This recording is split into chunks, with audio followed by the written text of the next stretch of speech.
چھپانا ہم نے سیکھا بھی نہیں تاریخ ہے، سر چھپانا ہم نے سیکھا بھی نہیں تاریخ ہے، ہر گھڑی قربان کیا ہے ہم نے اپنا دل جگر۔ صدر محترم، اساتذہ محترم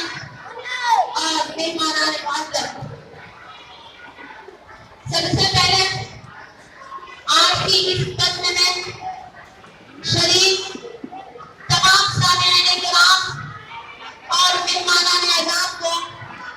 دل کی گہرائیوں سے یوم آزادی کی مبارکباد پیش کرتا ہوں۔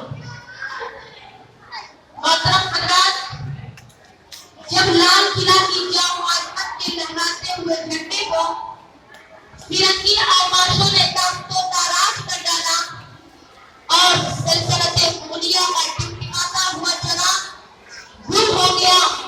تو ان لوگوں نے اب بربریت کا جان پھیلا دیا۔ ظلم و ستم کی داستانیں رغم ہونے لگی، وحشت و بربریت کا ننگا ناچ ہونے لگا۔ وہ ہندی مسلمان جو ہزاروں سال سے ہندوستان کے اندر ایمان و یقین کی بات و بہار کو قائم کیے ہوئے تھے، جو روزے اول سے قرآن اور سنت کی خدمت کو اپنے زندگی کا سرمایہ بتانے ہوئے تھے، جمال اللہ اور قال رسول کی صدا سے اس بدنسوانی کو جاودانی ادا کیے ہوئے تھے، جب ان کے سینوں سے قرآن اور سنت کی بہاروں کو مٹانے کی کوششیں ناپاک عامل ظالم و جابر انگریز کرنے لگے تو علماء اور مشائخ خانقاہوں اور مدرسوں سے نکل کر میدان جنگ میں آ گئے اور اس حکومت کے سامنے دیواریں آہنی بنتے کھڑے ہو گئے جو یہ کہتے تھے کہ ہماری حکومت نے کبھی سورج نہیں ڈوبتا۔ حضرات گرامی، باطل طاقت و حکومت کا مالک تھا، اس لیے اپنی طاقت کو میدان میں لایا اور لاکھوں اہل ایمان کو تہے تیگ کر ڈالا۔